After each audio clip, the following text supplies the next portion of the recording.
Binigyan lang ng 10 araw na makauwi si Ko, ngayong araw September 30 huling palugit na at makauwi, sapagkat kung hindi ay dakpin so Zoldy Ko sa Amerika. Naglabas na din ng Blue Notice Interpol ang DOJ, sabi pa ng isang netizen nagsakit-sakitan lang ito so Zoldy Ko maglabas kasi ng litrato na stiff neck na ito. Pinayuhan ni dating presidential spokesperson Harry Roque si Ako Bicol Party List Zoldy Ko tungkol sa kinasasangkutan nitong isyu ngayon kaugnay ng korupsyon sa gobyerno. Partikular na tinukoy ni Roque ang relasyon ngayon ni Zoldy Ko sa kanyang mga anak, lalo na kay Elise Ko na umaming hiyang-hiya siya ngayon sa nangyayari sa kanilang pamilya. Sa isang video na ipinost ni Roque sa kanyang Facebook account, diretsahan niyang sinabihan si Ko na iselo na lang ang umano'y ninakaw niyang pera mula sa kaban ng bayan para maging maayos muli ang relasyon sa mga anak.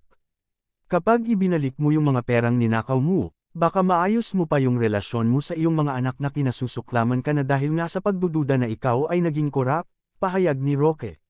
Dagdag pa niya, so ayusin mo na rin yung relasyon mo sa mga anak mo sa pamamagitan ng pagbalik ng mga perang ninakaw. Nauna rito, sinabihan ni Roque si Ko na puntahan siya sa The Hague matapos mapabalitang nasa Europe raw ngayon ang kongresista.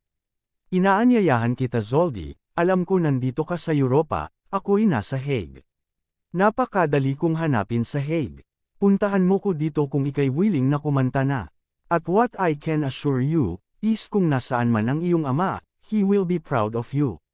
Kung ikaw ngayon ay aamin ng iyong pagkakamali, at ilalantad ang katunayan kung sino talaga ang pinakamalaking benepisyo na natanggap dito sa ginawa ninyong pagnanakaw ng pondo, ng kaban ng bayan, ani Roque. Paanyaya pa niya kay Ko, magkita tayo, gagawan kita ng sworn statements at titingnan natin na sa susunod na administrasyon kung tatanggapin ang sworn statements mo para ikaw ay makapasok din sa Witness Protection Program at mabigyan ng immunity. Recently ay naglabas ng statement ang anak ni Ko na si Ellis tungkol sa ama. I want to express my deepest sympathies to the people who have mobilized and stood up against corruption in the streets. I am with you, I am on your side. Though I bear my last name, I've always tried to separate myself from that affiliation. It can't be denied that I was born into privilege. Despite this, I've always pushed to give back, especially to the community and to the industry I've long admired. I condemn corruption in all its forms. I understand the anger and disgust.